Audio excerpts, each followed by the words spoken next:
सिंह की बेटी उमा रबाब चांडियो इंसाफ न मिलने पर मीडिया से बात करते हुए। मैं सिंध और पाकिस्तान की बेटी उमा रबाब, आज मैं डायरेक्ट बात करना चाहूंगी हमारे ऑनरेबल सेशन जज साहब दादू के जाहिद गतलो साहब से। सबसे पहले तो मैं बारहा कह चुकी हूँ कि मैं खुद कानून की तालिबे इल्म हूँ, मैं खुद एक वकील हूँ और मैं अदालतों का एहतराम जानती हूँ, मैं अदालतों का तकद्दुस जानती हूँ।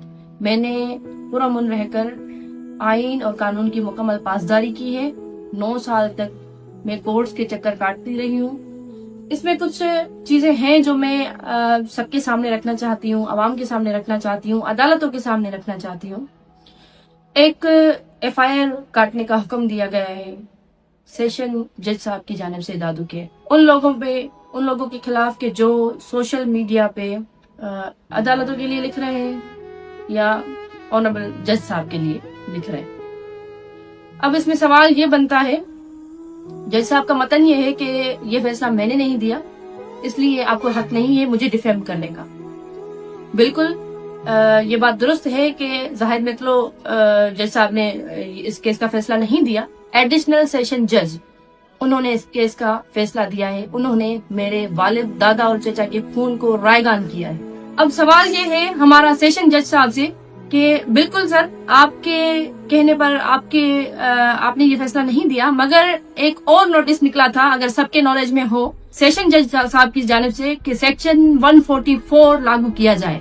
इस केस के फैसले के दौरान सिक्योरिटी हाई अलर्ट की जाए, दोनों जिलों में इस तरह से कि कर्फ्यू लगाया जाए। इस तरह के फैसलों से ये तो वाज़ेह हो चुका कि कितनी आजादी है। सेशन जज साहब, मैं हैरान हूँ कि आपको भी मालूम है कि मैंने कानून की मुकम्मल पासदारी की है, मैं पुरअमन रही हूँ, मगर मुझे अब ये एहसास हो रहा है कि ये सेक्शन 144 इसलिए लागू किया गया कि ये फकत हमें रिस्ट्रेन करने के लिए, हम पे रिस्ट्रिक्शंस लगाने के लिए ये नाफिज हुआ था। क्योंकि जब मैं पहुंची अदालत तो मेरी सिक्योरिटी की जो गाड़ियां हैं उनको भी अलाउ नहीं किया जा रहा था, उस चीज पे भी एतराज था। हालांकि वो सिक्योरिटी मुझे सुप्रीम कोर्ट की जानिब से मिली और सरदारों के लोग, मैं हैरान हूँ कि 3 चेक पोस्ट अदालत तक पहुंचते हुए लगे हुए थे और वो 3 चेक पोस्ट किस तरह सरदारों के हथियारों वाले बंदे, प्राइवेट बंदे जो है वो क्रॉस करके पहुंचे और बस आपके जज साहब की सिग्नेचर करने की जरूरत थी। सिग्नेचर होने के फौरन बाद वो हथियार की नुमाइश करने लगे। दादू शहर में तो दफा 144 नाफिज था ना, तो इसका जवाब मुझे कौन देगा? क्या रियासत इसका जवाब देगी, क्या अदालतें इसका जवाब देंगी या आप इसका जवाब देंगे?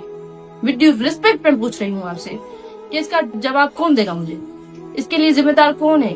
इस तरह के फैसले मैं समझती हूँ कि एक जो मुंसिफ होता है वो खुदा की एक सिर्फ है, मुंसिफ की, और खुदा को हाजिर नाजिर समझ के फैसले करता है। मगर इस तरह का फैसला मैं समझती हूँ कि अल्लाह की जात वाहिदुल कहार है, अल्लाह की जात बेहतरीन इंसाफ करने वाली है। मैं खुदा की जात पे और अपनी जदोजहद पे यकीन रखती हूँ, मगर ये मकरूह चेहरा इस निजाम का पूरा शऊर देख चुका है कि एक ट्वीट, एक पोस्ट तो नजर आ रही है, मगर सरदारों के हथियारों की नुमाइश, उनकी बदमाशी, उनकी गुंडागर्दी किसी को नजर नहीं आ रही। दोनों जिलों में कर्फ्यू की सूरत हाल लगाकर इस तरह का फैसला यकीनन अहले शऊर समझ चुके हैं।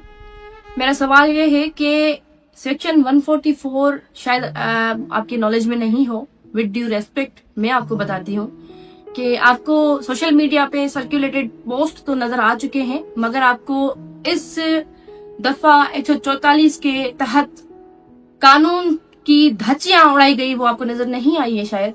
विद ड्यू रेस्पेक्ट मैं आपको बताती हूँ कि शायद आप इसलिए नोटिस नहीं ले सके, तो इस पे भी नोटिस बनता है कानूनन। और हैरानगी की बात है कि स्टेट मशीनरी इस्तेमाल की गई सरदारों को प्रोटेक्ट करने के लिए, कातिलों को प्रोटेक्ट करने के लिए। एक पैगाम दिया गया बेसिकली कि जो भी सरदार वडेरे के खिलाफ उठने की हिमाकत करेगा तो उनके लिए इस तरह होगा कि जो किराए के कातिल होंगे, जो दिन दहाड़े गोलियां चला के आपको कत्ल कर देंगे ना, उनके खिलाफ भी कोई एक्शन नहीं हो। ये पैगाम दिया गया है हमें स्टेट की जानिब से, मगर हमारे हौसले बुलंद हैं। मैं 12 कह चुकी, पहले भी कह चुकी, मैं इस्लामाबाद तक जा चुकी, सुप्रीम कोर्ट तक जा चुकी कि मुझे ये खदशात थे कि सिंध में इंसाफ होना मुश्किल ही नहीं नामुमकिन है, मगर फिर भी मैंने अदालतों का एहतराम किया। मैं हर पेशी पे गई, मैं ہر میں نے ممکن کوشش کی کہ میں انصاف حاصل کر سکوں، کیونکہ سندھ ہے ہی وڈیروں کا.